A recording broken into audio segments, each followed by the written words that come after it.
বাকি আছে, তাই না? তার মানে আমরা একটু শুরু করি যেভাবে হোক, 1 সপ্তাহের মধ্যে আমাদেরকে এগুলো শেষ করতে হবে, না হলে 7 তারিখ থেকে প্রচন্ড চাপের মধ্যে পড়ে যাবো আর কি। তাহলে যেই চ্যাপ্টার গুলো শেষ হয় নাই সেগুলো প্রথমে আছে কি পপুলেশন জেনেটিক, পপুলেশন প্যারামিটার্স, তাই না?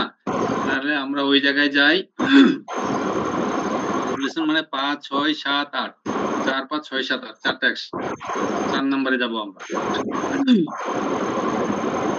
আচ্ছা 4 নম্বরে, তার মানে আচ্ছা আচ্ছা আরেকটা জিনিস, যে চ্যাপ্টার গুলো শেষ হয়েছে সেগুলোর মেটেরিয়াল তো তোমরা পেয়েছো নাকি? স্যার মেটেরিয়াল সব দিয়েছি স্যার।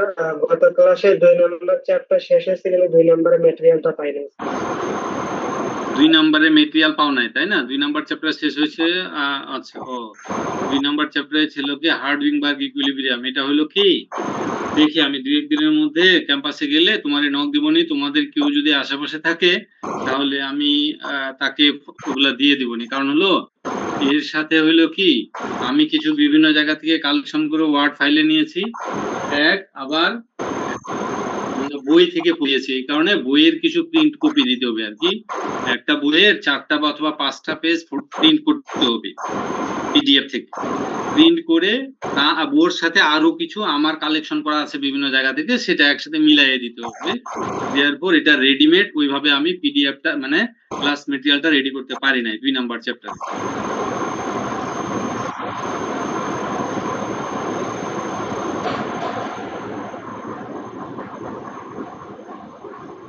লেকচার আউটলাইন হলো এটা, দাঁড়াও দেখি,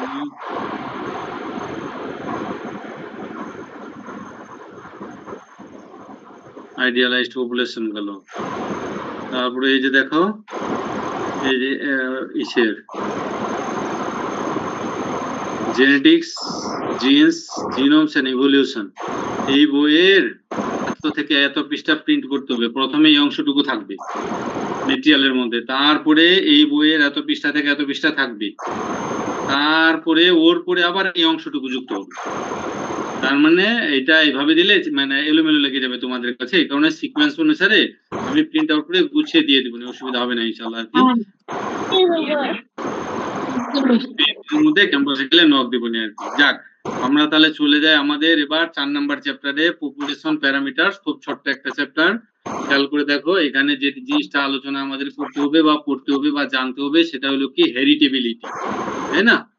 হেরিটেবল মানে যে সমস্ত ক্যারেক্টারিস্টিক্স বাপের বংশ থেকে ছেলের বংশে, ছেলের বংশ থেকে তার ছেলের বা মেয়ের বংশে চলে যায়, হেরিটেবল। হেরিটেবিলিটি মানে এটা একটা বৈশিষ্ট্য, যে বৈশিষ্ট্যের কারণে মানে ওই মানে এটা ক্যাপাবিলিটি অথবা এবিলিটি অথবা ক্ষমতা, যার কারণে ক্যারেক্টারিস্টিক গুলো এক জেনারেশন থেকে আরেক জেনারেশনে চলে যায়।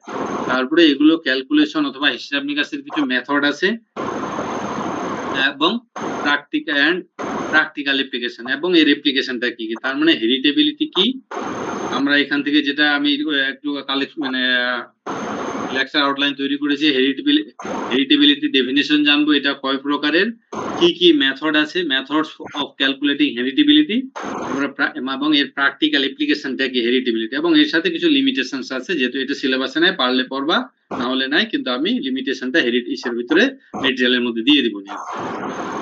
চলে আসি আমরা রিকমেন্ডেড, মানে এই দুইটা বই থেকেই নেওয়া হয়েছে এই মেটেরিয়াল গুলো, জেনেটিক্স এবং এটা ম্যাক্সিমাম নেওয়া হয়েছে এই বই থেকে। আচ্ছা চলে যাই, হেরিটেবিলিটি ডেফিনিশন জানি, তার আগে কিছু তথ্য আমরা জানার চেষ্টা করি। কোনো একটা অর্গানিজমের অথবা অ্যানিমেলের অথবা বার্ডের যে ক্যারেক্টারিস্টিক্স গুলো আছে, এই ক্যারেক্টারিস্টিক্স গুলো অথবা কোয়ান্টিটেটিভ যে ক্যারেক্টারিস্টিক্স গুলো, এটা তার এনভায়রনমেন্টের ইফেক্ট দ্বারা হতে পারে, আবার জেনেটিক্স মানে তার জিনের কারণে হতে পারে। এই কারণে বলতেছে knowing how much of the variation in a quantitative characteristic is due to genetic differences and how much is due to the environmental differences। তার মানে কোন একটা অর্গানিজমের যে ক্যারেক্টারিস্টিক্স আছে কিছু, এর মধ্যে জেনেটিক্যালি কিছু হতে পারে, আবার এনভায়রনমেন্টালের কারণে হতে পারে। therefore হেরিটেবিলিটিটা কি, যে তোমার টোটাল যে ক্যারেক্টারিস্টিক্স আছে এর ভিতরে তোমার কতটুকু হইলো জেনেটিক্স মানে দ্বারা নিয়ন্ত্রিত, এটাকে বলা হয় হেরিটেবিলিটি। খেয়াল করে দেখো, proportion of the total phenotypic variation, that is due to the genetic variation, মানে টোটালের মধ্যে জেনেটিক্যালি কতটুকু, জেনেটিক্স দিয়ে কতটুকু, এই রেশিওটাকে বলা হয় সাধারণত হেরিটেবিলিটি। আসতেছি আমরা আরো কতগুলো সূত্র দেখবো, এক এক করে খেয়াল করে দেখো। এখানে কিছু এক্সাম্পল দিয়েছে বা বলতে চেয়েছে। ধরলে যে একটা মানে ডেইরি ফার্মার আছে, এই ডেইরি ফার্মারের অনেকগুলো গরু আছে, মানে সেভারাল হান্ড্রেড মিল্ক কাউস, এবং সেগুলো থেকে দুধ পায়, তাই না? এই যে মিল্ক প্রোডাকশনটা যে হচ্ছে, এই মিল্ক প্রোডাকশনটা দুইটা কারণে হতে পারে। একটা হলো তার যে সবার মানে সব গরু তো সব দুধ দেয় না, কারো বেশি হয় কারো কম হয়। যাদের বেশি হয় সেটা তার জেনেটিক্যালি মানে কোনো কিছু কারণ হতে পারে, আবার এনভায়রনমেন্টের কোনো এফেক্ট বা খাবার টাবার হাবা দাবা পেয়ে সে বেশি খাইতে পারে, এই কারণে সে আউটপুট বেশি দেয়, এটা হতে পারে। ওই কথা এখানে বলতে যাচ্ছি, খেয়াল করে দেখো। সাম কাউস কনসিস্টেন্টলি প্রোডিউসেস মোর মিল্ক, কিছু কিছু গরু আছে যে এরা জন্মগতভাবে বা মানে নিয়মিতভাবে বেশি দুধ দিতেই থাকে, খাবার দাবার কম হলে তার কোনো বাধা নিষেধ নেই। এটা কিন্তু ফার্মারের জন্য একটা প্রফিটেবল অথবা লাভজনক একটা ব্যবসা, বা এটা এই গরুটা তার জন্য ভালো। এখন if the differences in milk production are largely genetic origin, যদি তুমি জানতে পারো বা ওই ফার্মার যদি জানতে পারে যে এই মিল্ক প্রোডাকশনটা হচ্ছে তার জেনেটিক্যালি কারণে বা জেনেটিক্স এর কারণে, অথবা তার ভিতরে এমন কোন জিন রয়েছে যেই জিনের কারণে তার মিল্ক প্রোডাকশনটা বেশি হচ্ছে, এটা সে যদি জানতে পারে, তাহলে ওই কাউটাকে বা ওই মানে এনিমেলকে সে আরেকটার সাথে মানে ক্রসিং এর মাধ্যমে, সিলেক্টিভ ব্রিডিং এর মাধ্যমে নতুন আরেকটা জাত তৈরি করবে। এটা একটা গেল এক।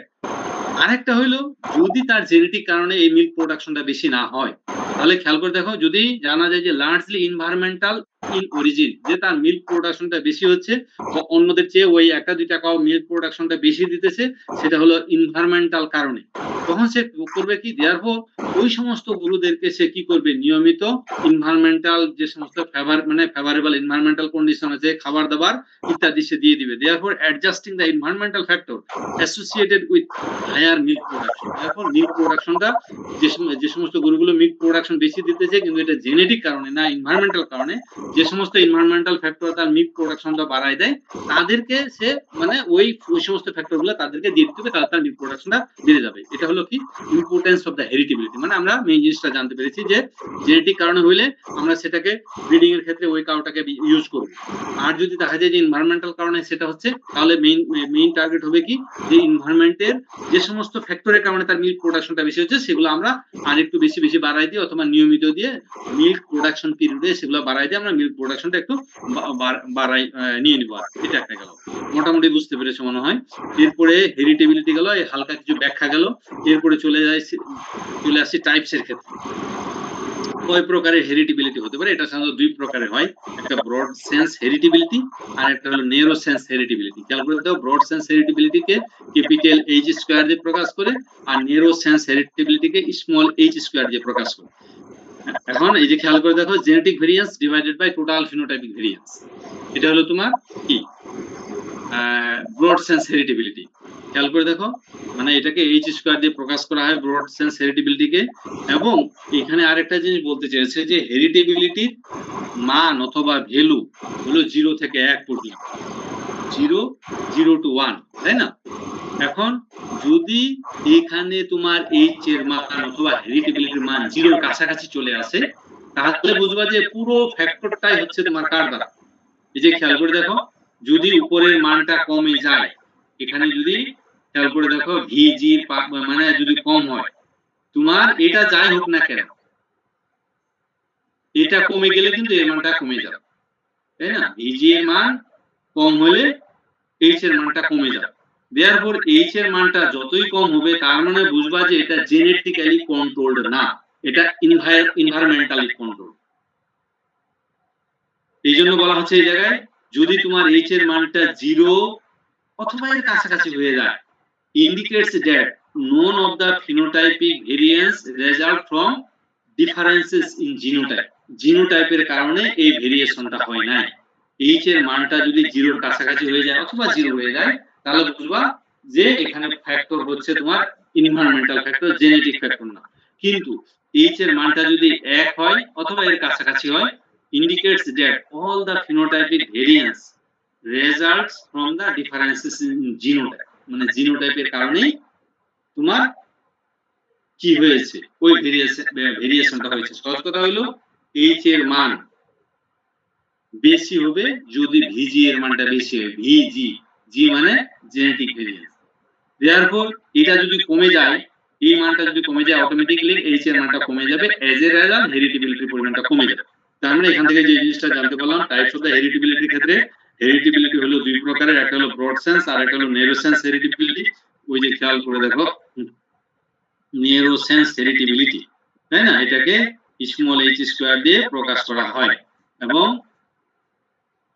খেয়াল করে দেখো এই জায়গায় আরেক মানে আমরা দেখলাম যে ন্যারো সেন্স হেরিডিবিলিটি, তাই না, উপরে আসি ব্রড সেন্স এবং ন্যারো সেন্স। আরেকখানে থেকে জানতে পারলাম আমরা যে হেরিডিবিলিটির ভ্যালু হলো 0 থেকে 1 পর্যন্ত হয়। 1 যদি হয়ে থাকে তাহলে বুঝবো যে এটা জেনেটিক্যালি কন্ট্রোল, আর যদি 0 হয়ে থাকে তাহলে বুঝবো যে এনভায়রনমেন্টালি কন্ট্রোল। এবার ন্যারো সেন্স হেরিডিবিলিটির ক্ষেত্রে আসি, খেয়াল করে দেখো narrow sense heritability H square কে VA বাই VP মানে phenotypic variance divided by additive genetic variance, তাই না। এ থেকে অ্যাডিটিভ জেনেটিক ভেরিয়েন্স, এটা মনে আছে কিনা জানি না তোমাদের আর কি। যাক, অ্যাডিটিভ জেনেটিক ভেরিয়েন্স নিয়ে একটু পড়ে আসতেছি, খেয়াল করে দেখো।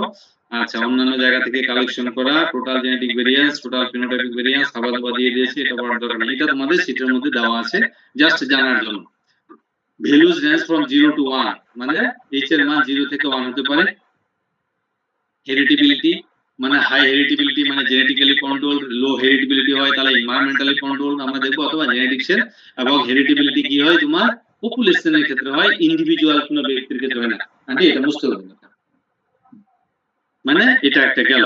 তারপরে খেয়াল করে দেখো হেরিডিবিলিটি যদি কোনো একটা ট্রেটের বৈশিষ্ট্যের যদি হেরিডিবিলিটির মান হলে 0.7 হয়, তার মানে বুঝবা কি 70% of the variation is due to the genetic differences. কারণ এখান থেকে আরেকটা জিনিস আমি বলতে ভুলে গেছি, খেয়াল করে দেখো যে 0 যদি হয় তাহলে তোকে টোটালি এনভায়রনমেন্টালি কন্ট্রোল, 1 যদি হয় totally genetically control, in between the 0 and 1 যদি এর ভিতর হয়ে থাকে তাহলে বুঝবা কি দুটারই মিক্সচার আছে এই জায়গায়।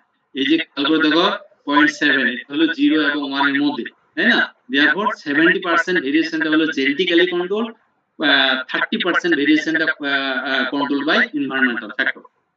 আচ্ছা, এই পর্যন্তই ছিল তোমার কি হেরিডিবিলিটি টাইপস এবং ডেফিনেশন। কিন্তু এই আমার কথা কি বোঝা গেছে না যায় না?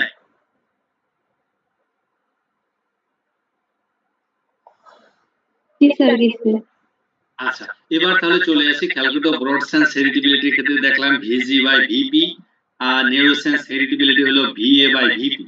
এটা কি অ্যাডিটিভ জেনেটিক ভেরিয়েন্স মনে আছে? অ্যাডিটিভ জেনেটিক ভেরিয়েন্সটা কি? এটা আমি তোমাদের এসডিএম ডিপার্টমেন্টে একটা ক্লাস নিয়েছিলাম সম্ভবত আর কি, পপুলে কি জানি একটা ক্লাস নিয়েছে ভ্যালুজ সম্ভবত বা কি একটা চ্যাপ্টারে মনে আছে? অ্যাডিটিভ জেনেটিক ভেরিয়েন্স কারো মনে আছে? যদি থাকে তাহলে আমাদের সাথে শেয়ার করো, আর যদি মনে না থাকে তাহলে আমাদেরকে ওই জায়গায় যেতে হবে আবার। কোয়ালিটেটিভ কোয়ান্টিটেটিভ ক্যারেক্টার পড়েছিলাম আমরা, তাই না? এখান থেকে উদাহরণ পড়েছিলাম, পার্থক্য পড়েছিলাম, তারপরে স্যাম্পল এন্ড মিন পড়েছিলাম, গড় মতো প্রচুর পড়েছিল তোমরা স্ট্যাটিস্টিক্সে, তাই না। এখান থেকে আরেকটা জিনিস ছিল ফিনোটাইপিক ভেরিয়েন্স, যে জিনিসটা আমরা দেখছিলাম তারপরে এখান থেকে আমরা পড়েছিলাম কি ফিনোটাইপিক ভেরিয়েন্সের কিছু কম্পোনেন্ট আছে, জিনোটাইপিক ভেরিয়েন্সের কিছু কম্পোনেন্ট আছে। কারণ ওই চ্যাপ্টারের সাথে এই অংশটুকু একটু কানেক্টেড, কারণ শুধু ওই অংশটুকু না, এই পরবর্তী চ্যাপ্টারগুলোতে এই জিনিসটা কিন্তু অটোমেটিক চলে আসবে তোমাদের। দেয়ারফর এই কারণে পিছনে ব্যাক করে আসা, একটু মনে করিয়ে দেওয়া আর কি। খেয়াল করে দেখো ফিনোটাইপিক ভেরিয়েন্সকে আমরা ভিপি দিয়ে প্রকাশ করি, এটা আমরা এর আগে পড়েছি, আজকে আমরা দেখলাম। তারপরে ফিনোটাইপিক ভেরিয়েন্সের কতগুলো কম্পোনেন্ট আছে, মানে জিনোটাইপিক ভেরিয়েন্সের কতগুলো আছে, ফিনোটাইপিক ভেরিয়েন্সের কতগুলো কম্পোনেন্ট আছে। প্রথমে আছে জিনোটাইপিক ভেরিয়েন্স, এটা হলো জিনোটাইপিক ভেরিয়েন্সকে ভিজি দিয়ে প্রকাশ করা হয়, এটা আমরা জানি।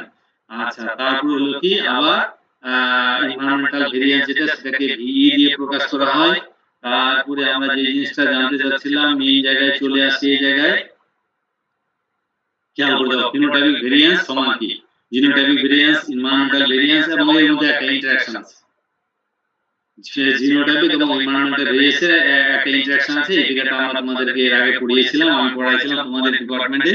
দেয়ারফর জেনেটিক এবং এনভায়রনমেন্টাল ফ্যাক্টরে একটা ইন্টারঅ্যাকশন আছে। তার মানে ফিনোটাইপিক ভেরিয়েন্স বলতে আমরা বুঝি জেনেটিক প্লাস এনভায়রনমেন্ট এবং এই দুইটার একটা ইন্টারঅ্যাকশন। ব্যাস, চলে যায় আমরা সামনের দিকে। খেয়াল করে দেখো আমি যে কারণে এত দূরে তোমাদেরকে নিয়ে আসলাম সেটা হলো কি অ্যাডিটিভ জেনেটিক ভেরিয়েন্স, তাই না? খেয়াল করে দেখো অ্যাডিটিভ জেনেটিক ভেরিয়েন্স মানে আমরা জানি এলিল, একটা জিনের দুইটা এলিল, তাই না?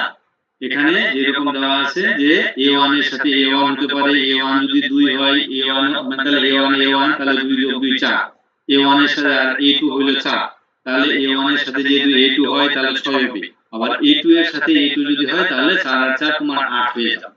Therefore অ্যাডিটিভ জেনেটিক ভেরিয়েন্সটা এটা হলো কি যে অর্গানিজম আছে ওর ভিতরে যে অ্যালিল গুলো আছে কোন অ্যালিলের সাথে কোন অ্যালিলের কম্বিনেশন হয়ে আউটপুটটা দিচ্ছে সেটাকে বলা হয় কি অ্যাডিটিভ জেনেটিক ভেরিয়েন্স অথবা VA, তাই না? এর সাথে এখানে যেমন দুইটা অ্যালিল আছে, তাই না? A1 এর সাথে A1 অথবা A2 এর সাথে A2 হতে পারে, অথবা A1 এর সাথে আবার A2 হতে পারে, সেই অনুসারে, কারণ হলো মাল্টিপল এলিল পড়েছো তোমরা, তাই না? এখন মাল্টিপল এলিল সাধারণত একটা পপুলেশনের ক্ষেত্রে হয়, ইন্ডিভিজুয়াল কোনো ব্যক্তির ক্ষেত্রে হয় না। ধরে নিলা যে মানে 100টা গরু আছে আর কি, 100টা গরুর মধ্যে এক নম্বর গরুতে যে দুইটা এলিল আছে সেটা হলো A1 A1, therefore তার অ্যাডিটিভ জেনেটিক ভেরিয়েন্স যদি নিউমেরিক্যাল হিসেবে কাউন্ট করো তাহলে 4 হবে।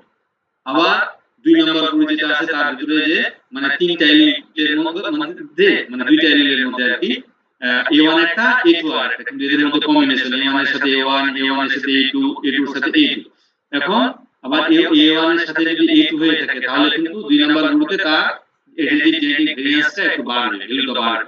A2 এর সাথে A2 হলে 3 নম্বর গ্রুপে এটা আরো বাড়বে।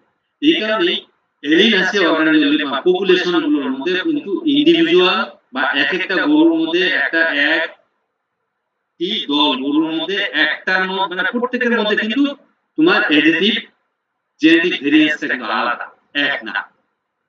আমার মনে হয় বুঝতে পেরেছো তোমরা আমি যে জিনিসটা বলতে যাচ্ছিলাম যে অ্যাডিটিভ জেনেটিক ভেরিয়েন্সটা আসলে কি।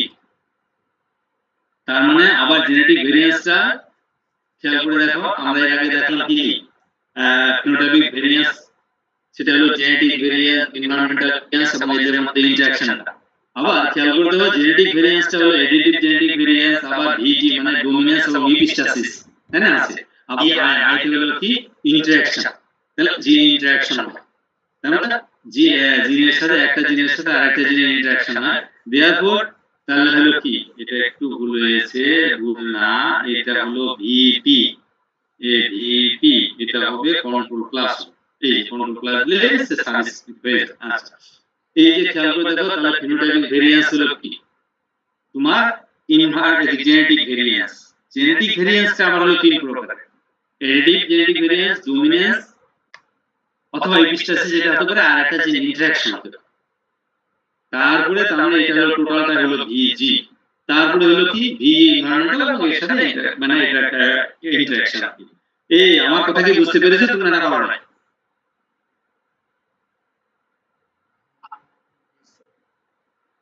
আচ্ছা অসুবিধা নাই, না বুঝলে একটু কাইন্ডলি জিজ্ঞাসা করবা। চলে যায় তাহলে আমরা কথায় অ্যাডিটিভ জেনেটিক ভেরিয়েন্সটাকে মনে করার জন্য আমরা ওইদিকে চলে গেছি। তার মানে ফিনোটাইপিক ভেরিয়েন্স হলো genetic variance plus environmental variance, এবং এদের মধ্যে যদি রিলেশনশিপ অথবা ফ্রেন্ডশিপ থাকে অথবা সম্পর্ক থাকে, তাই না?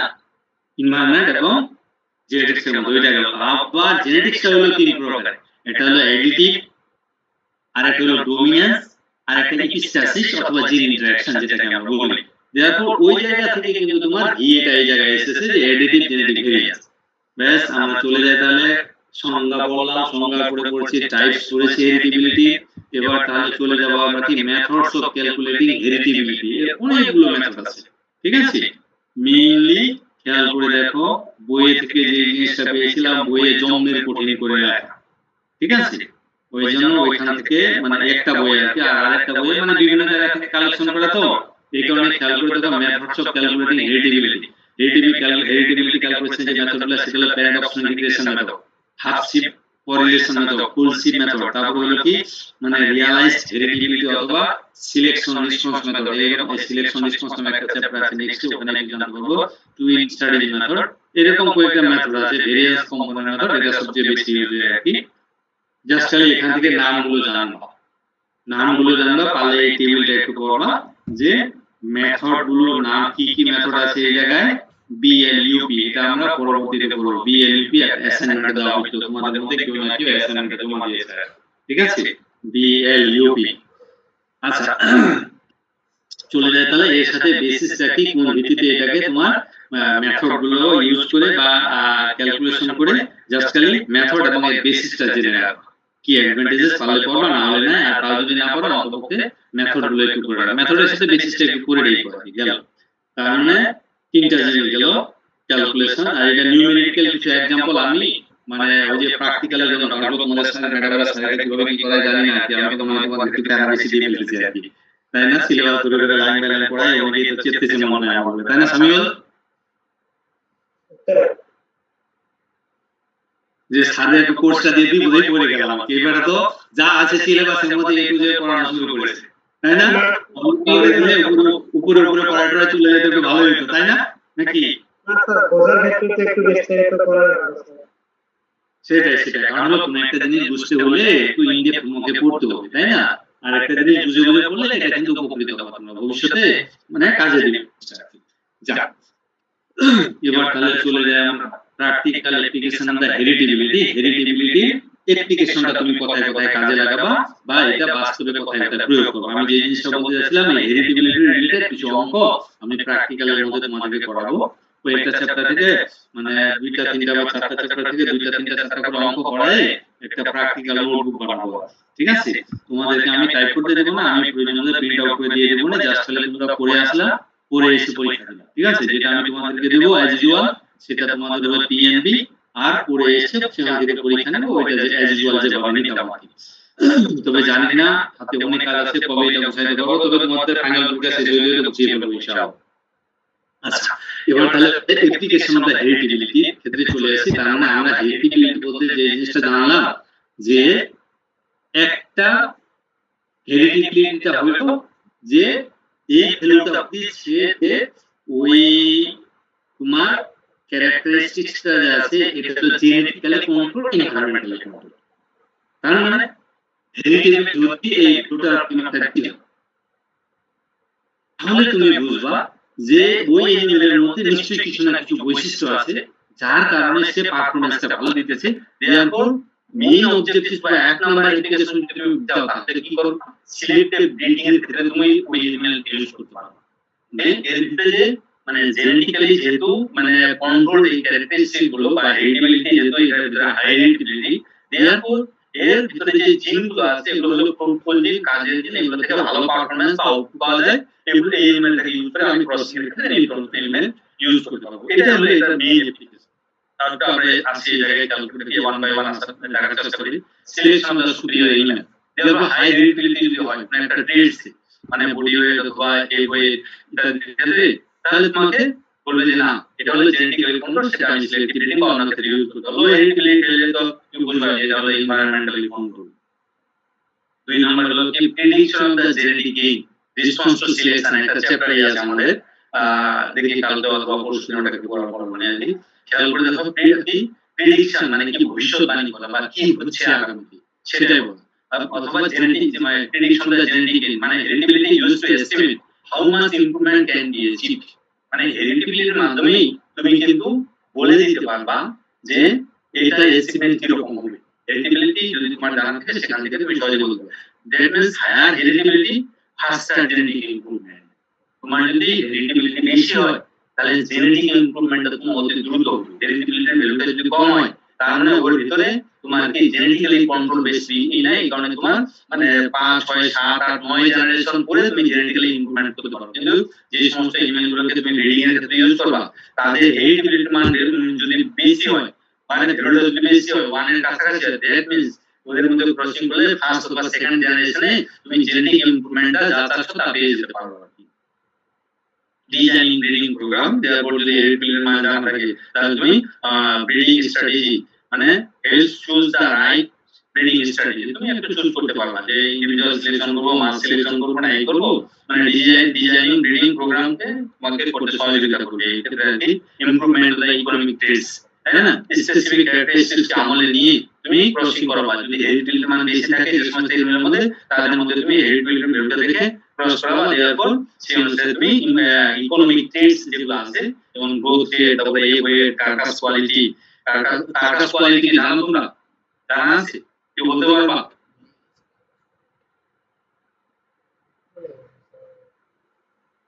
সামিউল বলতে পারবা কি কার্টাস স্যার, পলিসিসটা কি? মানে ওয়েস্ট প্লাস এনার্জির উপরে যে আমার ইয়াটা থাকবে, ইউজেবল ম্যাটেরিয়ালটা থাকবে ওখানে ট্যালিং আছে। হ্যাঁ সেটাই সেটাই কার্টাস ওয়েট হলো কি ধরে নিলে যে একটা ছাগলের তুমি ধরে ইনটেক ওজন করলা জবাই দেওয়ার আগে মানে ইনটেক মানে সে জীবিত আছে এই অবস্থা ওজন করলো, তারপরে ওইটাকে জবাই টবাই করে হাত মানে চামড়া চুমড়া মাথা মুথা ঠ্যাং হাওয়া যাওয়া বাদ দিয়ে তাহলে ওই যে বাজারে গেলে যে ঝুলাই রাখে বাইরে যে ঝুলাই রাখে ছাগলটাকে যে আমি মাংস কিনতে গেলাম বলবো যে আমাদের পায়ের মাংস দেন সিনার মাংস দেন হাড়ের মাংস দেন, তাই না? যে অংশটুকু বেঁধে ঝুলাই রাখে সেটাকে ওই অবস্থায় নিয়ে আসার পরে সেটাকে ওয়েট করা হয়, এই ওয়েটটাকে বলা হয় কি কার্টাস। মানে কনজিউমেবল যে অংশটুকু সহজ কথা হলো একটা ছাগল আছে ইনটেক ছাগল তাকে আমি ওজন করলাম বললে যে হয়ে গেল কথা কত 35 কেজি হয়েছে কথার কথা, সেটাকে জবাই টবাই দিয়ে মানে হাওয়া জবা ফেলাই টেলাই দিয়ে যেগুলো মানে কেটে কেটে বিক্রি করার মতো সেই অবস্থায় নিয়ে আসার পরে আমি ওজন করলাম ওই ওয়েটটাকে বলা হয় কি কার্টাস ওয়েট। আচ্ছা 5 নম্বর অ্যাপ্লিকেশন অফ হেরিডিটারি ট্র্যাক্ট হলো কি কুলিং, তাই না? কুলিং ডিসিশন মানে হলো কি কুলডম করা মানে কি যে সমস্ত এনিমেলের মধ্যে হেরিটেবলের ভ্যালুটা কম তার মানে পোর জেনেটিক মেরিট, তারা মেরিট পজিশনের দিক দিয়ে তারা পোর, জেনেটিক্যালি মেরিটের দিক দিয়ে তারা পোর, এই কারণে তাদেরকে কি করা হয় আউট করে দেওয়া হয়, ঠিক আছে? কারণ হলো যে পরিমাণ খাবার ওদের পিছনে দিয়ে তুমি আউটপুট পাওয়া তার চেয়ে কম খাবার দিয়ে অন্য এনিমেলের ক্ষেত্রে যদি বেশি আউটপুট পাও তাহলে তুমি খাবার এবং সময় এবং ম্যানেজমেন্ট রিসোর্সের এত লস করতে যাবা কেন, তাই না? এটা একটা গেল। তারপর হলো কি সিলেকশন ইন্ডেক্স ডেভেলপমেন্ট, তার মানে এটা হলো কি combining multiple characteristics in one animal. খেয়াল করতে হবে মিল্ক ইল্ড বেশি হবে, ফার্টিলিটিও বেশি হবে, ডিজিজ রেজিস্ট্যান্স বেশি হবে, এনভায়রনমেন্টাল অ্যাডাপ্টেশন বেশি হবে, ইত্যাদি ইত্যাদি হবে আর কি, ঠিক আছে? এটা হলো কম্বাইনিং মাল্টিপল ট্রেটস, এটা তুমি এই ডিসিশনটা নিতে পারো। Distinguishing genetics and environmental effect, environment এবং জেনেটিক ইফেক্ট কোনগুলো এগুলোতে হেরিডিটির মধ্যে আমরা সহজে জানতে পারবো। কারণ হেরিডিটির ভ্যালুটা দেখে আমরা বলতে পারবো যদি 0 থেকে 1 এর মধ্যে হয় তাহলে বলবো যে এখানে মিক্সড আছে, 0.7 হলে তাহলে বলবো যে 70% হলো জেনেটিক্যালি কন্ট্রোল, তাই না? ক্রস ব্রিডিং প্রোগ্রাম, এটার উপর ভিত্তি করে তুমি breeding programme help decide when cross breeding is more useful than the selection, তার মানে সিলেকশন করলে ভালো হবে নাকি ক্রস ব্রিড করলে ভালো হবে এরকম একটা ডিসিশন তুমি নিতে পারবা। লাস্ট সামারি হলো কি হাই হেরিডিটিভিটি যদি হয় তাহলে কি সিলেকশন ওয়ার্ডস তুমি সিলেকশন করতে পারবা, লো হেরিডিটিভিটি হলে তোমাকে অন্য কোনো ডিসিশন নিয়ে তোমাকে এটাকে ইমপ্রুভমেন্টের দিকে আগাইতে হবে। এই ছিল আজকের চ্যাপ্টারটা, এর সাথে এডিশনাল হিসেবে হেরিডিটিভিটি লিমিটেশন আছে, সিলেবাসের মধ্যে নাই, ম্যাটেরিয়ালের মধ্যে দিয়ে দিব নেই, পারলে পড়বা নাহলে নাই। তোমাদের যদি কোনো কোয়েরি থাকে তাহলে একটু বলতে পারো, আর না হলে আমি নেক্সট ক্লাসে একটু প্রিপারেশন নিব আর কি। তোমাদের আজকে উপস্থিত হলো 17 জন, কারণটা কি? তোমাদের তো স্টুডেন্ট মনে হয় 30 না 31 জন, তাই না? 29 জন, 29 জন, 17 দিয়ে 34, 17 আর 10 এ 27, 28 29, 12 জনই নাই, তাই না? আচ্ছা ওইদিকে পড়ে যাচ্ছি, তোমাদের কারো কোয়েরি আছে এই চ্যাপ্টার থেকে? এই চ্যাপ্টার থেকে যদি কোয়েরি থাকে তাহলে একটু বলো, আনসার দিয়ে চলে যাই, তারপরে ইনশাআল্লাহ আগামী কালকে আরেকটা ক্লাস নেব নি, ঠিক আছে? আগামী ক্লাসে এই যে আরেকটা ছোট চ্যাপ্টার আছে রিপিটেবিলিটি, এটাতে যাব না আর কি। এই যে 4 নম্বরে কি ম্যাটেরিয়াল দেওয়া হয়েছে? 4 নাম্বার ম্যাটেরিয়াল দেওয়া হয়েছে, তাই না? আচ্ছা বেশ ভালো, ম্যাটেরিয়াল যদি দেওয়া হয়ে থাকে আলহামদুলিল্লাহ ভালো। তাহলে আজকে কেউ যদি কোনো কিছু জিজ্ঞাসা করতেছে না, আজকে ইনশাআল্লাহ এটাই, আরো মিনিমাম 8-9টা ক্লাস থাকবে, ঠিক আছে? সমস্যা নাই। এরপরে তাহলে পরের চ্যাপ্টারে যাব ইনশাআল্লাহ, ঠিক আছে? রিপিটেবিলিটির ব্যাপারে ওদেরকে একটু বলবা, কারণ ওরা মনে হয় ভাবতেছে যে স্যার অনলাইনে ক্লাস নিচ্ছে অ্যাটেন্ডেন্সের কোনো দরকার পড়বে না, আসলে কিন্তু তা না, ঠিক আছে?